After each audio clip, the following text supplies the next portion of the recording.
Hello, இன்னைக்கு நவராத்திரி நெய்வேத்தியம் வந்துட்டு இருக்கோம் இல்லையா? அதுல ஜீரா அப்படின்னு கோவில்ல, பெருமாள் கோயில்ல கிடைக்கும். அது ரவா கேசரி மாதிரி தான். பட் அதுல வெல்லமும் கல்கண்டும் சேர்க்கிறான். இந்த பிரசாதம் உங்களுக்கு இந்த சிங்கப்பெருமாள் கோவில், திருவள்ளூர் கோயில், ஸ்ரீரங்கம் இதெல்லாம் கிடைக்கிறது உங்களுக்கு. இது ரொம்ப அருமையா இருக்கு இந்த டிஷ்ஷு. நான் சாப்பிட்டு பார்த்துருக்கேன். சரி, இது நைவேத்தியத்துக்கு பண்ணி காட்டலான்னு பண்ணி காட்டுறேன் உங்களுக்கு. அதோட கூட வெள்ளை கொண்டக்கடலை, புதினா, கொத்தமல்லி அந்த மாதிரி வச்சுட்டு ஒரு நல்ல ஃப்ளேவரோட ஒரு சுண்டல் அதுவும் பண்ணி காட்ட போறேன். இப்போ ஜீராக்கு தேவையான சாமான்கள்லாம் சொல்றேன் பாருங்க. இந்த 125 ml கப்பில் ஒரு கப்பு ரவை, அதுக்கு ஒரு கப்பு கல்கண்டு, அதே கப்பில் நாட்டு சக்கரை எடுத்துட்டுருக்கேன். ஏன்னா சொல்கிறேன் பாருங்க, ஆஸ் யூஷுவல் அது உடம்புக்கு ரொம்ப பரவாயில்லைங்கிற, அப்புறம் தும்பு தூசெல்லாம் இல்லை, கரைச்சி வடிகட்ட வேண்டாம், ஈஸியாக இருக்குது. இதுல ஒரு அரை கப்புக்கு மேல கண்டிப்பா நெய் வேணும். அப்புறம் பச்சை கற்பூரம், கோயில் பிரசாதனாலே மோஸ்ட்லி உங்களுக்கு பச்சை கற்பூரம் வந்துருவாங்க.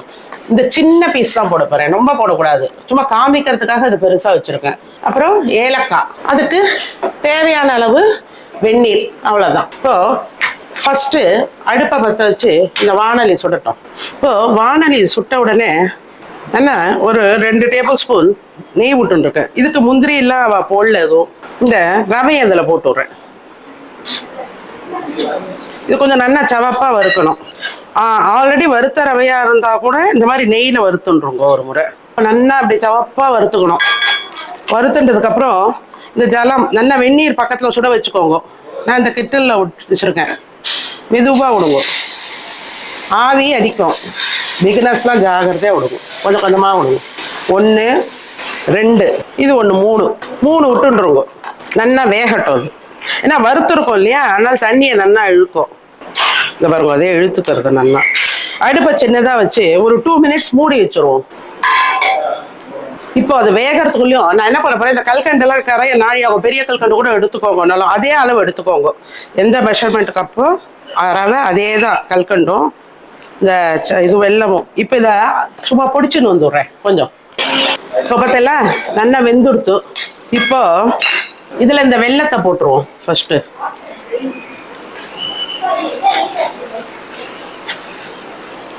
அப்புறம் இந்த பொடிச்சுன்னு வந்த பாருங்க கல்கண்டு, அதை போட்டு விடுறேன்.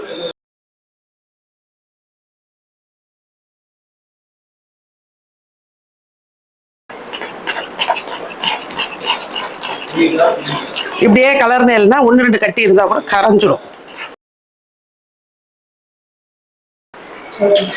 இதுக்கு கலரே நம்ம போட வேண்டாம். இது பாருங்க, இந்த கலரே, இந்த வெள்ளத்தோட கலரே நல்லா இருக்கு பார்த்தீங்களா, இதே போதும்.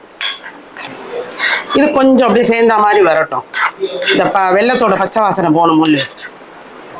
இப்ப பாருங்க கொஞ்சம் சேர்ந்த மாதிரி இருக்கா. இப்ப சுட்டு சுட்டா நெய்ய அதுல சேர்த்துப்போம்.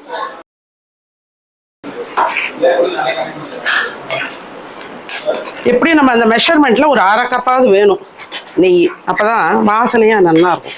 இது பாருங்க இழுத்துண்டு இருக்கும் நல்லா. இன்னும் கொஞ்சம் விடுறேன்.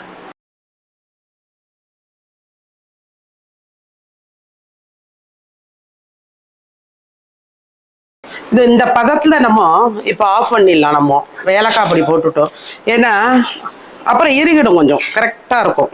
கடைசியில் ஏலக்காய் பொடி போடுவோம், அதான் வாசனையாக இருக்கும். ஒரு அரை ஸ்பூன் போட்டிருக்கேன். நெக்ஸ்ட்டு இதை பாருங்க எவ்வளோண்டு நான் போடுறேன் பார்த்தீங்களா. பச்சை கற்பூரம் இவ்வளோதான் போடணும், அதுக்கு மேலே போட்டிங்கன்னா நல்லா இருக்காது. இது நல்லா கையால் பொடிச்சு இது பாருங்க இப்படி இந்த மாதிரி பொடிச்சுட்டு இதில் போட்டுடலாம். அதுவே போதும். வாசனை ரொம்ப போட்டேன்னா அதனோட ஃப்ளேவர் ஜாஸ்தியாக ஒரு மாதிரி காட்டாக இருக்க மாதிரி இருக்கும். இதே நல்லா மணக்கிறது. இதுக்கு அவனும் முந்திரி திராட்சைலாம் ஒன்றும் போடலை, இதே போதும்.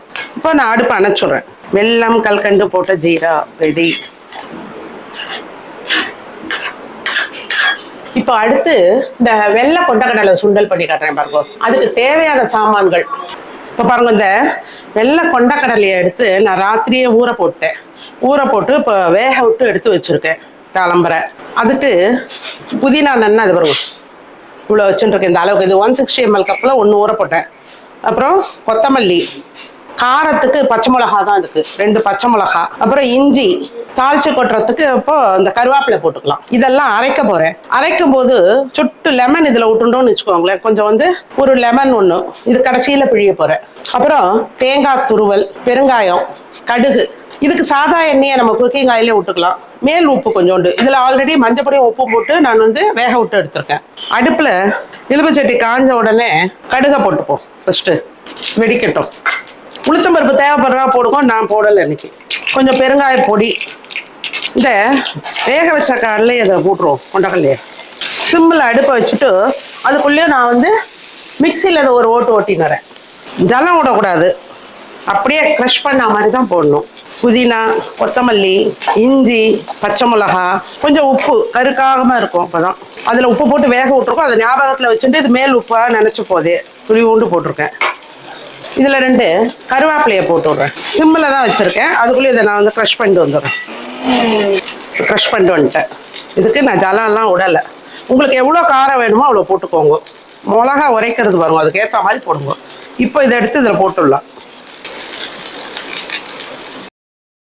இப்போ ஒரு நிமிஷம் இதை பெரட்டினா போதும், அந்த வாசனை போக நல்லாயிருக்கும். அந்த புதினா அரை வேக்காடாக நம்ம இது பண்ணும்போது ரொம்ப வதங்கக்கூடாது. இப்போ வேணும்னா அப்புறம் பார்த்துன்னு போட்டுக்கோங்க. இப்போது இதுக்கு தேங்காய் ஒரு 1.5 டேபிள் ஸ்பூன் போட்டிருக்கேன்.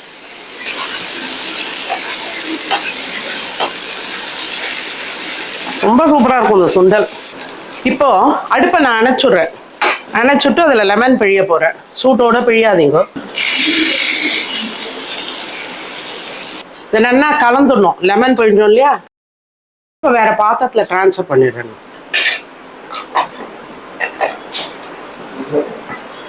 நல்ல வாசனை.